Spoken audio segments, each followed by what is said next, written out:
하나님을 예배하기 위해서 오신 여러분들 위해 주님의 은혜와 평강이 함께 하시기를 축복합니다. 오늘 종교개혁 500주년을 맞으면서 생명의 선택이란 제목으로 말씀을 선포하고자 합니다. 지금 대한민국과 성가들에는 단풍으로 형형색색으로 물들어 있습니다. 가는 곳마다 울긋불긋 아름다운 단풍을 볼 수 있지요. 얼마나 아름다운지 하나님의 창조가 새삼 놀라울 뿐입니다. 세상이 비록 악하긴 해도 하루하루 이 세상에 사는 것이 얼마나 감사한지 모릅니다. 그런데 만일 어떤 사람이 큰 병에 걸려서 이 아름다운 세상을 더 이상 살 수 없다면 그때는 어떻게 될까요? 여러분, 나에게 오늘 일어난 최고의 기적은 내가 오늘 살아있다는 것입니다. 생명 자체가 기적입니다. 여러분들도 여러분들이 살아있다는 사실에 감사하면서 사시라고 믿습니다. 무엇인가 많이 이루었다는 것 때문에 감사하는 것이 아니라 그냥 단순하게 지금 내가 살아있다, 여기에 감사하면서 살아야 합니다. 자, 그래도 인간은 죽습니다. 아멘입니까? 아무리 오늘 아름다운 세상에 내가 살고 있다 할지라도 죽는다는 겁니다. 우리의 삶에 정말 부인할 수 없는 것은 모든 사람은 다 한 번 죽는다 하는 거예요. 죽음은 저 멀리 있는 것이 아니라 바로 언제나 내 곁에 우리 주변에 같이 있습니다. 사실 우리는 어느 순간에 죽는 것이 아니라 지금도 매일매일 죽어가고 있습니다. 바울 사도는 나는 날마다 죽노라 그렇게 말했습니다. 이것은 영적인 깊은 뜻도 있겠지만은 우리 육체적으로도 매일매일 죽어가고 있다 하는 거죠. 그래서 어떤 분이 죽음의 세 가지 특징을 말했는데 그것은 첫째, 사람은 누구나 죽는다. 두 번째는 대신 죽어줄 수 없다. 세 번째는 실험이 불가능하다. 내 한번 죽어보고 죽음이 어떤가 알려주겠다. 이럴 수 없다는 거죠. 죽음은 누구나 예외 없이 찾아오고 그 고통과 슬픔도 누구에게나 다 큽니다. 그 고통스러운 죽음 앞에 선 사람이 있는데 오늘 바로 본문에 있습니다. 십자가 좌우편에 두 강도들이 있습니다. 예수님의 십자가 좌우편에 있던 두 강도는 하나는 오른편에 하나는 왼편에 못 박혀 죽어가고 있습니다. 믿습니까? 자, 오늘 본문을 한번 32절 33절 한번 읽어봅니다. 또 다른 두 행악자도 사형을 받게 되어 예수와 함께 이끌려가니라. 해골이라 하는 곳에 이르러 거기서 예수를 십자가에 못 박고 두 행악자도 그렇게 하니 하나는 우편에 하나는 좌편에 있더라. 아멘. 이 강도들이 누굴까요? 한번 따라합니다. 나다. 아니, 나는 죄진 것도 없는데 왜 낸가? 하나님 앞에 우린 다 강도예요. 사람들 앞에는 여기 형무소 갈 사람 아무도 없지만은 뭐 청문회 나갈 사람도 없지만은 하나님 앞에서는 우리 모두 다 죄인입니다. 아멘입니까? 여기에 지금 양쪽에 두 우편에 좌편에 달린 두 강도를 학자들은 열심당원이라 그렇게 이야기를 합니다. 이건 추측이에요. 그래서 이 열심당원들은 요즘으로 말하면은 나라를 위해서 테러를 자양하던 극우파 독립운동가들이에요. 그래서 이들은 시칼이라고 하는 단도 이 칼을 늘 품에 숨겨 다닙니다. 왜 이것을 숨겨 다니느냐?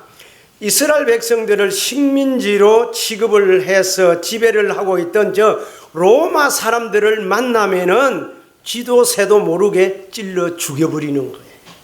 그런 그 독립운동가들이 바로 이 열심당원이다, 이렇게 이야기를 하고 있는데, 아마도 그런 일로 인해서 이들이 잡혀서 결국 예수님과 함께 좌우편에 지금 달린 게 아닌가, 학자들의 이야기예요. 자, 그런데 이들이 죽을 거고 저희들도 죽을 겁니다. 그래서 두 번째로 죽음의 허무입니다. 죽음은 허무하다 하는 거죠. 여러분, 죽음의 실체를 아십니까? 죽음의 공포와 고통을 아십니까? 폴란드 아우슈비츠에 가면은 유대인들을 그 강제로 수용소에 수용하던 그런 곳이 있는데, 이 나치들이 유대인들을 거기에 수용을 하면서 수백만 명을 죽였잖아요. 유대인들을 사무실로 데려가서 목욕을 시켜준다고 했습니다. 그래서 400명씩 그 안으로 목욕실로 들여보냅니다. 그리고 나서 출입구를 막아버립니다. 그런데 막상 샤워가 시작되면 샤워 꼭지에서 물이 나오는 것이 아니라 청산가스가 나왔습니다. 그래서 불과 한 5분 정도 있으면은 그 안은 아비규환이 되어버리지요. 비명을 지르고 발악을 하고 뭐 자기가 믿는 신의 이름을 부르고 이 벽에다가 이 손톱을 가지고 긁어가지고 거기에 자국이 남고 거기에 피가 그대로 지금도 묻어 있는 것이 있다고 그럽니다. 얼마 후에 문이 열리면은 시체들이 그냥 장작개비처럼 막 쏟아집니다. 그리고 이제 그것을 소각을 하는 거예요. 그래서 죽은 사람들이 어른이 450만 명, 아이들이 150만 명, 모두 600만 명이 죽었잖아요. 여러분, 화장막에서 혹시 시체가 타는 것을 봤습니까? 저는 부산의 당감동에 있는 화장막에서 아주 옛날에 그 전도사 시절에 거기에 갈 일이 있어서 마침 거기에 일하는 사람 보고 저 안을 한번 들여다보면 어떻겠습니까 하더니 마침 허락을 해줘서 시체에 불이 이제 붙어서 타는 것을 한번 봤습니다. 그래 그 빨간 불이 올라오니까 조금 있으니까요, 이 시체가 배가 터지는데 팡 하고 터지더라고요. 여러분, 그게 죽음이 얼마나 허무합니까? 자, 그런 것을 제가 참 봤는데, 야, 이게 인생이구나. 정말 인생은 먼지와 같은 존재구나. 그런 것을 실제로 본 일이 있습니다. 바람처럼 사라지는 먼지. 뭐 성경을 보면은 우리 인간은 본래 먼지 아닙니까?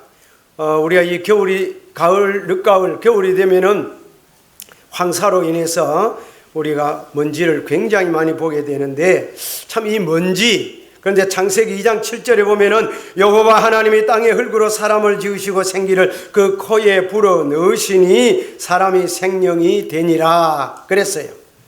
하나님은 인간을 흙으로 창조하셨다고 그랬습니다. 그런데 성경 원문을 잘 보면은 흙이 아니고 흙에 있는 먼지. 여러분, 흙으로 지은 게 아니고 흙에 있는 먼지로 지었다 이거죠.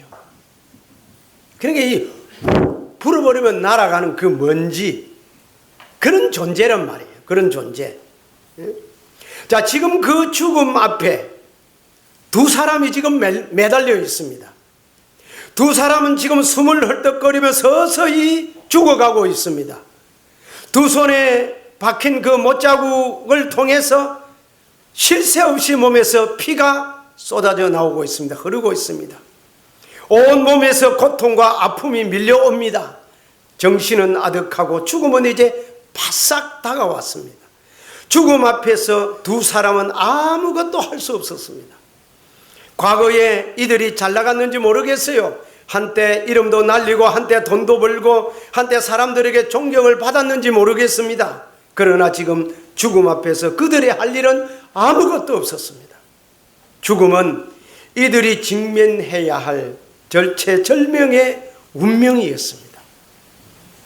이제 이들은 어떻게 해야 할까요? 세 번째, 예수 그리스도 강도 사이에 계셨습니다. 아멘입니까? 자, 그러면 성경은 무엇이라고 가르칩니까? 죽음에 대한 성경적 교훈과 메시지가 뭡니까? 어쩔 수 없이 죽을 테니 운명으로 그냥 받아들이라는 겁니까? 성경은 그게 아닙니다. 성경은 죽음을 이기는 방법이 있다, 그렇게 말씀합니다. 죽음을 넘어서 영원히 사는 길이 성경에 있다. 죽음은 삶의 마지막이 아니고 영원으로 가는 길목이다. 죽음 앞에 허덕이는 두 강도 사이에 예수님이 계신다는 사실에 주목해야 합니다. 이게 복음입니다. 복음은 다른 것이 아니에요. 사람은 누구나 다 죽는다. 지금 두 강도 사이에 예수님 좌우편에 두 강도가 지금 죽어가고 있습니다. 죽어가는 사람은 예수님 시대뿐만 아니고 지금도 마찬가지고 지난 세월, 현재, 앞으로도 계속해서 모든 사람은 한 번은 죽습니다. 사람이 아무리 의롭게 살아도 하나님 앞에서는 다 강도라는 사실입니다. 사람 앞에서 강도가 아니죠. 하나님 앞에서. 성경이 말한 죄는 하나님 앞에선 인간의 존재를 말하는데 하나님 앞에 누가 의롭다고 할 수 있겠냐 하는 거죠. 의인은 없나니 하나도 없다. 그리고 또 하나 변하지 않는 사실은 사람은 누구나 죽는다 하는 겁니다. 정말 그렇습니다.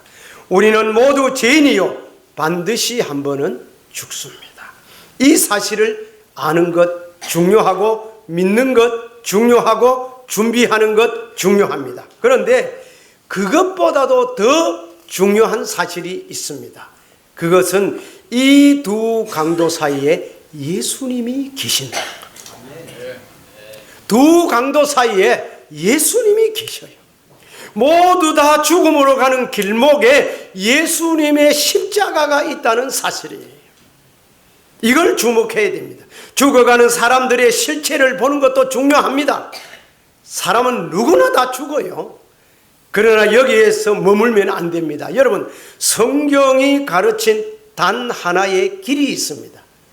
요한복음 14장 6절입니다. 한번 암송해 봅니다. 시작. 네, 안 해도 되겠습니다. 내가 곧 길이요 진리요 생명이니 나로 말미암지 않고는 아버지께로 올 자가 없다. 아멘. 예수 외에는 다른 길이 없어요. 그런데 오늘 교회를 다니는 수많은 사람들이 예수 외에도 다른 길이 있는 걸 믿고 있다는 사실입니다. 십자가의 길은 유일한 길이지 다양한 길이 절대로 없어요. 예수 외에는 구원을 받을 수 있는 길이 단 하나도 없어요. 그런데 교회를 다니는 수많은 사람들이 예수 외에도 다른 길이 있다는 거예요. 사실이에요.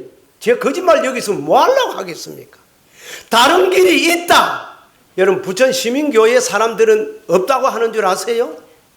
부천 시민교회 성도들도 다른 길이 있다고 하더라고요. 그럼 부천 시민교회에만 그런 사람이 혹 있을까요? 아니요. 다른 교회도 많이 있어요. 여러분, 다른 길이 있는 걸 여러분 성도들만 그런 줄 아세요? 목사들도 그래요. 그러니까 목사들도 이단에 넘어가잖아요. 예, 목사들도 넘어가요. 장로님들하고 권사님들하고 안 넘어갑니까? 넘어가요. 다른 길이 있으니까 넘어가는 거예요. 정말로 십자가의 길은 내가 구원을 받을 수 있는 유일무이한 길이라고 하면은 다른 데 넘어갈 일이 없지요. 근데 넘어가요. 네? 이런저런 일로 인해서. 성경은 우리에게 분명히 말씀합니다. 예수 그리스도의 십자가의 길, 부활의 길 외에는 구원받을 길이 없다. 이건 믿어야 됩니다. 다른 거는 몰라도 이거 하나는 붙잡아야 합니다. 두 강도 사이에 계신 예수님을 바라보는 것이 중요합니다. 이 예수님을 받아들여야 돼요. 두 강도 사이에 함께 고통받고 있는 예수님을 나의 주님으로, 나의 왕으로 모셔야 됩니다. 고통을 당해보지 않고는 고통당한 자의 심정을 모릅니다. 자기가 고통을 당해봐야 남의 고통도 할 수 있습니다. 예수님은 구름 위에 높이 앉아 인간의 고통을 안타까워만 하시는 그런 분이 아니에요. 예수님이 우리의 고통을 친히 체울하셨다고 그랬잖아요. 그러기 위해서 오셨다는 겁니다. 유대인 소설가 엘리 비젤이라고 하는 사람이 밤이라고 하는 책을 썼는데, 그는 자신이 친히 경험한 사건을 통해서 하나님이 어디 계신가 이것을 묻고 있습니다. 그래서 유대인들이 나치에 의해서 무차별 학살을 당할 그때에 한 소년을 수많은 사람들 앞에서 무엇을 경고하기 위해서인지 모르지만은 처형을 합니다. 소년의 목에 이제 밧줄이 걸어지고 조금 지난 후에 서 있던 그 발판이 치워지니까 소년이 밧줄에 매달려서 한 10분 정도 그냥 밧줄과 씨름을 하면서 발버둥을 칩니다. 그때 한 유대인이 갑자기 참아 볼 수가 없기에 무릎을 꿇고 하늘을 향해 소리를 지릅니다. 하나님, 당신은 지금 어디 계십니까? 당신은 당신의 백성이 이런 고통을 당하고 있는데 어디 계십니까? 이렇게 큰 소리로 외쳤습니다. 그때 음성이 들렸어요. 나는 지금 소년과 함께 고통당하기 위해 소년과 함께 있단다. 소년과 함께 고통을 당하기 위해서 같이 있다는 겁니다. 하나님은 다른 데 계시지 않습니다. 고통을 당하는 우리와 함께 계십니다. 하늘 저 너머에서 구름 타고 계시지 않습니다. 현재도 여기에 계십니다. 시편 139절 9편 2절 이하 읽어봅니다. 주께서 내가 앉고 일어섬을 아시고 멀리서도 나의 생각을 밝히 아시오며 나의 모든 길과 내가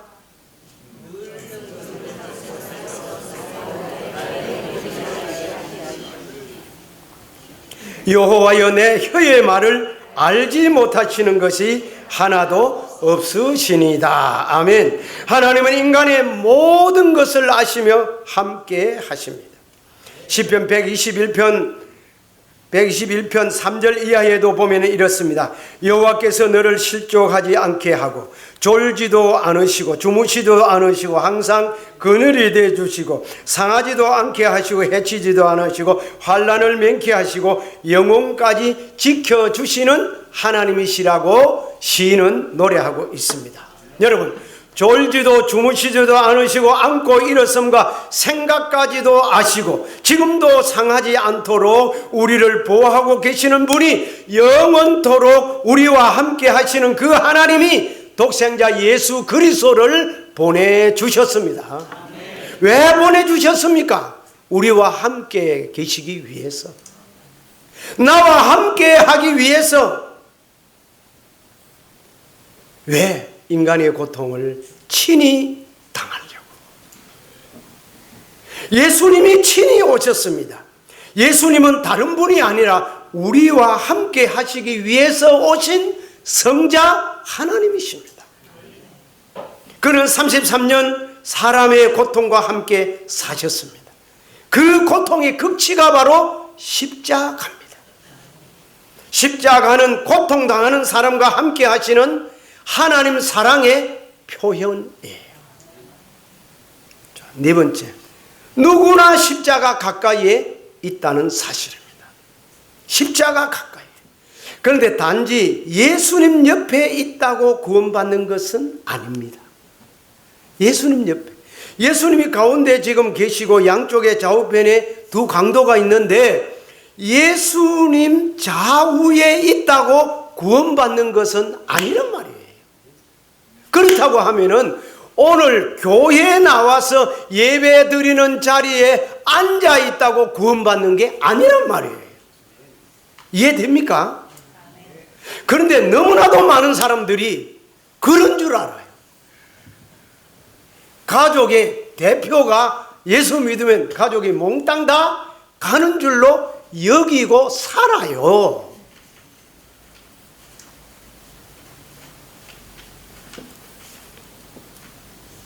그런 건 아니죠? 10사람밖에 없네.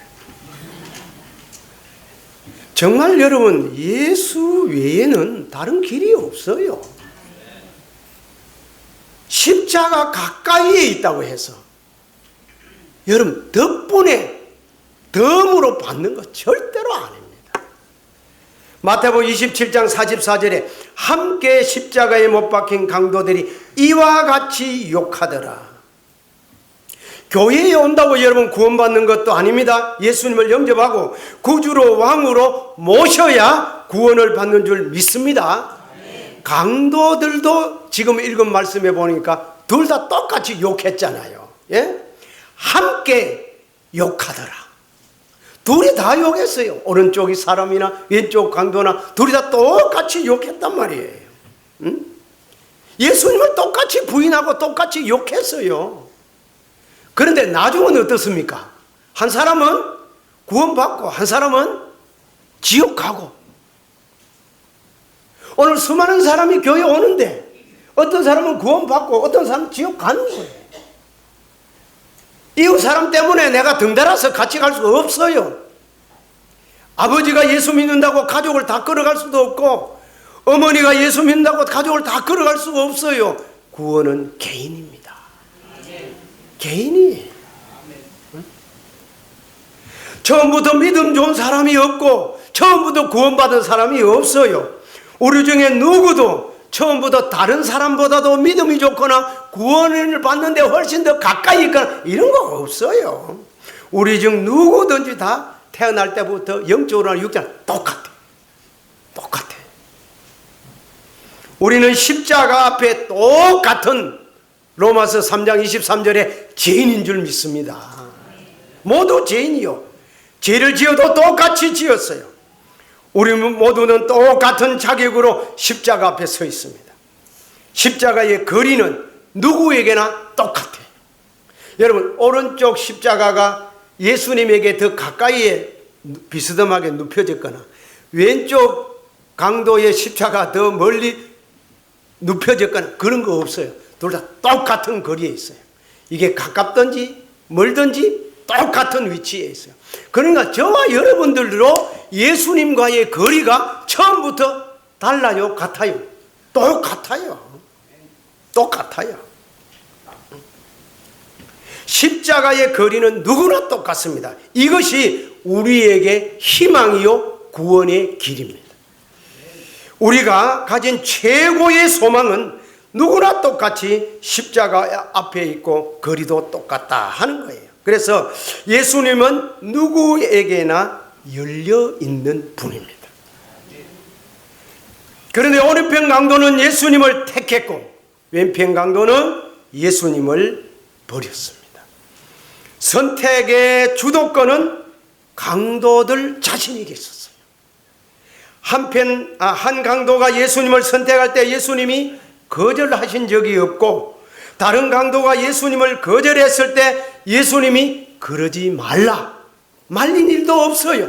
스스로 선택한 겁니다. 예수님 쪽에서 강도를 선택하지 않고 강도 편에서 예수님을 선택했다는 겁니다. 이게 바로 은혜예요. 은혜. 만일 예수님이 지금 이 자리에 나타나셔서 구원받을 사람을 택하신다면 우리 모두가 어떻게 될까요? 구원받을 사람이 여기에서 몇 명이나 과연 될까요? 그런데 그 선택을 예수님이 하시지 않고 나에게 맡겼으니 얼마나 감사한 일입니까? 강도 같은 내가 예수님을 영접하고 또 환영할 때 거절하지 않으시니 이게 얼마나 큰 은혜요. 예수님, 제가 예수님을 영접합니다. 예수님, 제 안에 들어오십시오. 그렇게 할 때 아니야, 너는 안 돼. 나는 다른 사람을 선택할 거야. 우리 주님이 그렇게 하지 않는다는 겁니다. 만약에 주님께서 그런다고 하면은 얼마나 절망하겠습니까? 그런데 우리가 그를 영접하기만 하면은 받아주시니 너무 감사하잖아요. 왜 사람들은 이처럼 쉬운 일을 미루고 있는 것일까요? 왜 우리는 이렇게 좋고 쉬운 일을 하지 않고 있는 것일까요? 요한복음 1장 12절 영접하는 자, 시작. 영접하는 자 곧 그 이름을 믿는 자들에게는 하나님의 자녀가 되는 권세를 주셨다. 아멘입니까? 예수 그리스도를 믿고 예수 그리스도를 모시기만 하면 우리 예수님이 그 안에 들어가 주신다는 겁니다. 문을 활짝 열면 우리 예수님이 들어가 주신다는 거예요. 이런 예수를 모시지 않고 예수님을 옆에만 두고 계시는 사람들이 있단 말이에요. 보세요. 좌우편의 두 강도가 예수님 가운데만 놔두고 있잖아요. 한 사람은 모시고 한 사람은 가만히 놔두고 있는 거예요.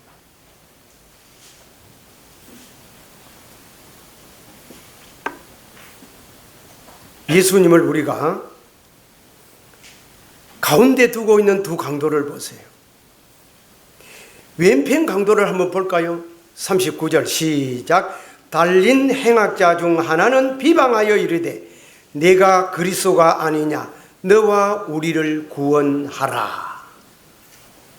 그리고 오른편 강도를 보세요. 40절 시작. 하나님을 두려워하지 아니하느냐. 우리는 우리가 행한 일에 상당한 보응을 받는 것이니 이에 당연하거니와 이 사람이 행한 것은 옳지 않은 것이 없느니라. 아멘. 여러분 어느 쪽입니까? 신앙은 내 쪽에서의 선택입니다. 그래서 구원은 선택이에요.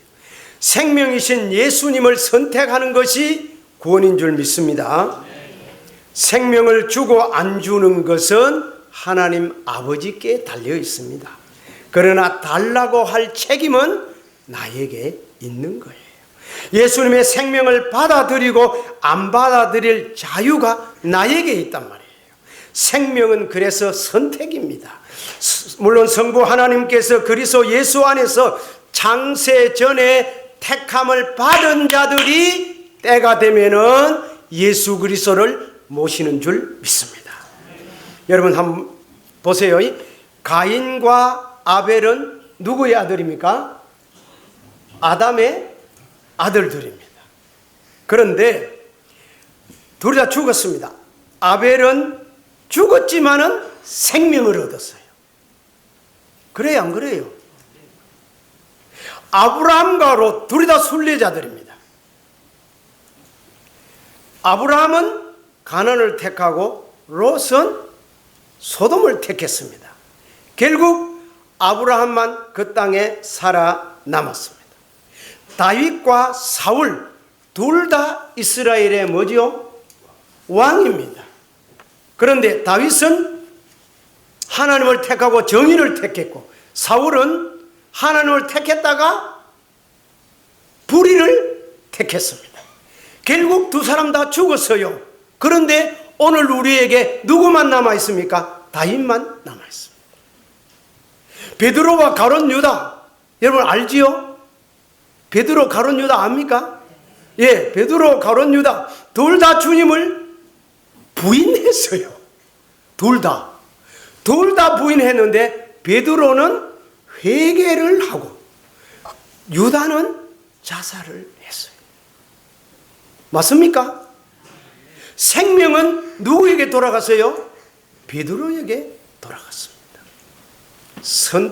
신앙은 선택이에요. 생명은 선택입니다. 우리는 좁은 문을 택할 수도 있고 넓은 문을 택할 수도 있습니다. 반석 위에 집을 지을 수도 있고 모래 위에 집을 지을 수도 있습니다. 하나님을 섬길 수도 있고 재물을 섬길 수도 있습니다. 생명은 선택입니다. 예수님을 선택하는 거예요. 우리가 예수님을 선택할 때 자격을 보는 것은 아무것도 없어요. 단 하나 마음을 봅니다. 누가복음 23장 42절 오늘 본문에 이르되 예수여 당신의 나라에 임하실 때에 나를 기억하소서. 어떤 버전에는 예수여 나를 긍휼히 여기소서라고 번역했습니다. 하나님이 가장 기뻐하시는 기도는 긍휼히 여겨달라는 기도입니다. 어머니의 마음을 울리는 것은 아기의 울음이에요. 엄마 없이는 난 못 살아 하는 그 어린 아이를 보고 모른 척하는 엄마는 아마 여기에는 없을 겁니다. 우리가 드릴 수 있는 유일한 기도, 그리고 우리가 드릴 수 있는 최고의 기도는 주님 나를 불쌍히 여기소서 하는 겁니다. 주님 앞에 나를 다 내려놓고 내가 주인으로 삼고 있던 그 모든 것들도 내려놓고 주님의 은혜를 사모하고 그 은혜를 받는 겁니다. 우리가 구할 최고의 은혜가 긍휼이에요. 긍휼. 구원도 하나님이 불쌍히 여겨주신 것이고 은혜도 하나님이 불쌍히 여겨주신 것입니다. 하나님이 우리를 불쌍히 여기시면 모든 게 끝나요. 우리가 어느 때나 하나님께 나가서 하나님 저를 불쌍히 여겨주시옵소서 하면은 정말 그 하나님이 우리를 불쌍히 여겨주십니다. 누구나 예외 없어요. 누구나 예수 앞에 나오면 구원을 받고 영생을 받습니다. 누구나 예수님을 환영하면 생명을 얻고 더 풍성하게 얻는 줄 믿습니다. 성도 여러분, 이렇게 놀라운 생명을 선택하도록 창세전에 그리스도 예수 안에서 우리로 예수님을 믿고 영생 얻도록 작정된 데 대해 감사하며 사십시오. 범사에 감사하라, 이것이 그리스도 예수 안에서 너희를 향한 하나님의 뜻이니라. 아멘. 여기에 지금 배너가 걸려 있는데 해마다 11월이 되면은 추수감사절이 옵니다. 본래는 다음 주일인데, 이번 주일인데 목사님 성지 순례 관계로 한 주 연기가 된 것 같아요. 정말 여러분, 이번 추수감사절에는 진정으로 새 생명 받은 자답게 특별한 감사를 한번 드려보시기 바랍니다. 좀 나이가 연세가 드신 분들이 간혹 그런 말을 하는 사람들의 이야기를 들어봅니다. 남편은 없어도 영감 없어도 돈만 있으면 된다. 그런 이야기를 종종 제가 들어봅니다. 근데 정말로 여러분, 돈이 그렇게 귀중할까요? 아니, 남편하고도 바꿀 만한, 영감님하고 바꿀 만한 그 소중한 게 돈이라고 한다면은 돈으로 하나님을 기쁘시게 할 수 있다면은 얼마나 놀라운 일입니까? 그런데 여러분, 죄송합니다만은 돈 가지고 하나님 못 울립니다. 돈 가지고 하나님 여러분 절대로 내 편 못 만듭니다. 왜? 하나님이 부자시기 때문에. 하나님이 부자인데 돈 그게 뭐가 그리 소중합니까? 그런데 하나님은 돈을 보는 게 아니고 우리의 신앙을 보는 거예요. 신앙을. 마치 아브라함이 이삭을 바쳤을 때 하나님께 이제야 내가 나를 사랑하는 줄 알겠다. 하나님이 감동하셨어요. 그런 것처럼 여러분, 이번 정말 추수감사절을 통해서 물질을 하나님 앞에 드리는데 그 물질을 드리는 본인의 마음에, 믿음에 하나님이 감동할 수 있는 그런 감사를 여러분 한번 해보시기를 바랍니다. 감사의 예물은 하나님의 절대적인 은혜와 절대적인 주권을 믿는다고 하는 신앙 고백이에요. 예? 고백이에요, 이게. 감사하는 삶은 성도의 신앙생활의 클라이막스라고 저는 믿습니다. 부천 시민교회인 성도 여러분, 생명을 선택하셨으면 그 생명 잃지 않고 그 생명을 버리지 않고 늘 지켜서 주님께서 오늘 내가 나와 함께 낙원에 있으리라 하시는 그 음성을 들으시고 매일매일 신앙생활이 즐겁고 행복한 삶이 되기를 주님의 이름으로 축원합니다. 하나님 아버지 감사합니다. 그리스도 예수 안에서 창세전에 저희들을 택하시어 오늘 저희들로 생명을 선택하여 구원받고 예수님만 소망 두고 살게 하심을 감사드립니다. 한 주간 즐거운 삶 되도록 평생 주님의 손에 붙잡혀 동행하도록 이끌어 주시옵소서. 예수님 이름으로 기도드립니다. 아멘.